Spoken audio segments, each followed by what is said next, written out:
Hi, I'm Lisa with Lisa Boone Designs, and today we're going to be making over this dresser.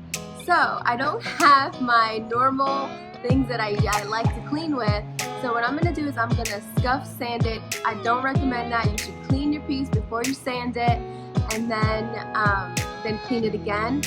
But I don't have my vinegar and I can't find all of my things. I'm not sure what I've done with it. So we're just gonna make do. I'm gonna go ahead and give it a light sanding. I wanna make sure that there aren't any oils or anything on there. I am going with a darker color, so it may not matter. If I have any bleeds through, I could always use shellac, so let's just see what happens. My client ended up breaking the bottom piece when they were delivering it, so we had to do a little bit of repair work. It wasn't too hard. We just had to glue it, clamp it, and put some screws in it to make it really nice and sturdy. I went ahead and I scuff sanded the entire piece before I painted.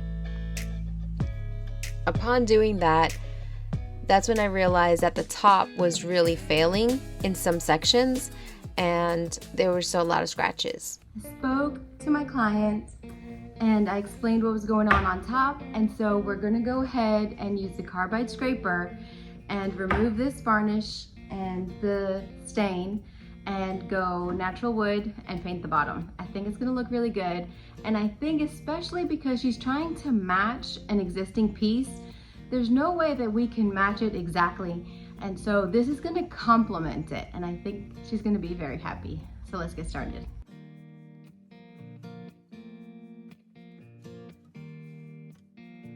You might be wondering why I'm using the carbide scraper instead of stripper. This is non-toxic, and it's a little bit of work. Regardless of whether you strip it, if you sand it down, or if you use a carbide scraper, it's all a lot of work to take this varnish off. It's failing in some places, but in other places it's pretty solid. Like right here, it's pretty solid. So I have to use extra effort. And I'm gonna have to sand it a little bit anyway, and I might have to, on this, I might have to use a little bit of stripper, I'm not sure. But the less amount of stripper that I can use, the better for me. It's really hot, it's raining, I don't wanna open up the garage door. It stuff stinks, it's toxic again. And I'm just gonna go and get as much off as I can with this to make an easier job of it for me. DIY paint is a clay-based chalk style paint. It is clean, it only has 9 ingredients, there's nothing in it, and it's so easy to make your own color. So my client is wanting a navy-ish color. She sent me a picture of something that she's interested in matching. It's going in the same room, and you know that's gonna be a little bit hard because it's a picture, it's a dark picture, and she couldn't send me another one. So I'm gonna take Hey Sailor, which is our navy color, and this is way too bright. I am going to add a little bit of boho blue because I kind of saw it like had some teal in there, and I'm also gonna add some black. And so let's see what we come up with.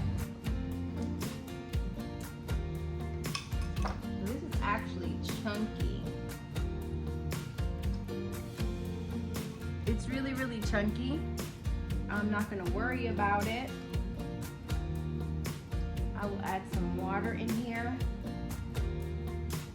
and stir this up because this is actually good stuff. You could actually raise stencil with this. You can add it and smear it on pieces to add texture. Never, ever, ever, ever, ever, ever, ever, ever throw this away. This is good stuff. See that? Great stuff.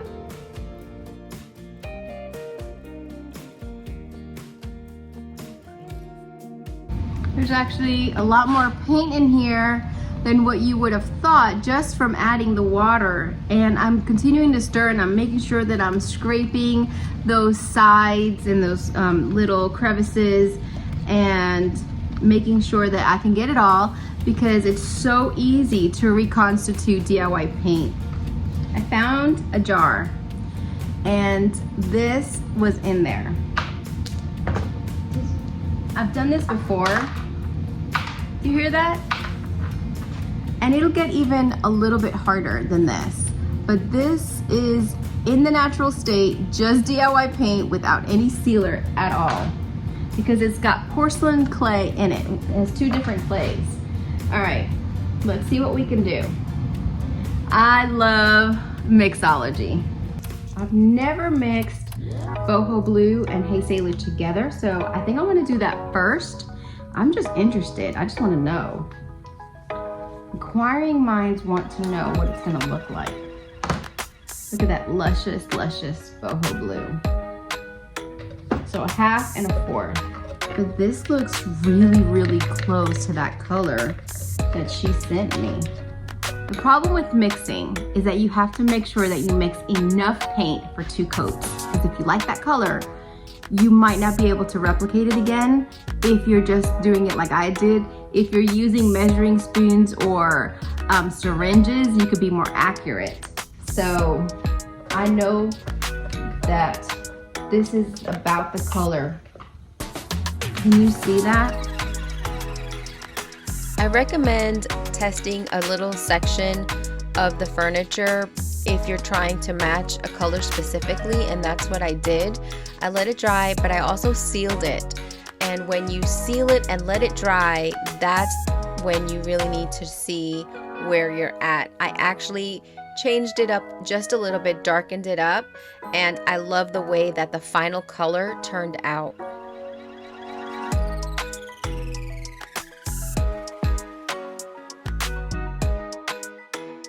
All right, we're going to stain the top and do a second coat on the bottom. And this is feeling a little bit rough still, so I passed it through with the steel wool, and it's better, but it's not all the way. So I'm gonna take a 320 and I'm just gonna lightly sand it and get it nice and smooth to the touch.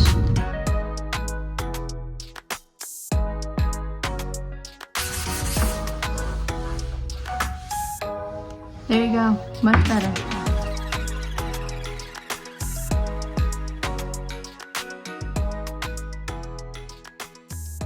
It just opens up everything, and the stain, it just does better. It just does better with water, and you don't get any streaks.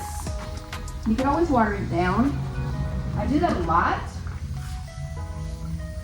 but I'm just going to, so you know it's nice and wet. All right, let's see what we got here.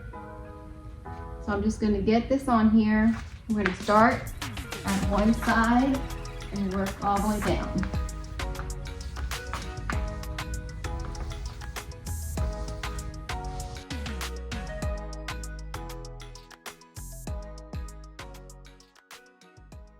If you want it darker, you could always do another coat, but I think we're gonna see what happens. She says she wanted a medium staining. Poured, what, a tablespoon? I'm gonna add some water.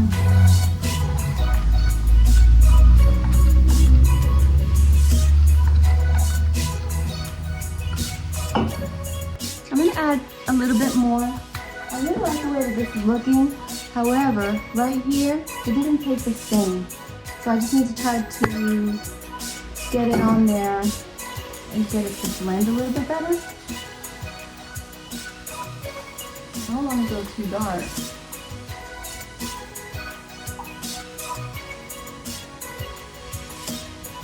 The water really allows to have some more open time, but you want to move quickly. Don't over brush or sponge on your stain.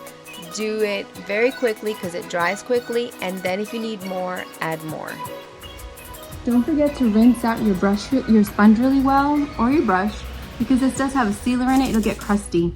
So just rinse it all out, and you can reuse this sponge multiple times. I have some on my website, lisaboondesigns.com. I applied a second coat, and it was sheer perfection, just amazing. Your second coat is always going to make sure everything is nice and covered. And then I took a paper bag to the top to get it nice and smooth to the touch. It doesn't activate until you combine both of the liquids, and there's a reaction that happens. I'm going to bring this in closer. going to pour it all in, and then you want to move quickly and you want to stir. It's going to get cloudy, and then it'll get clear, and there'll be some heat. As soon as you see that it's clear, go ahead, do your biggest mold first.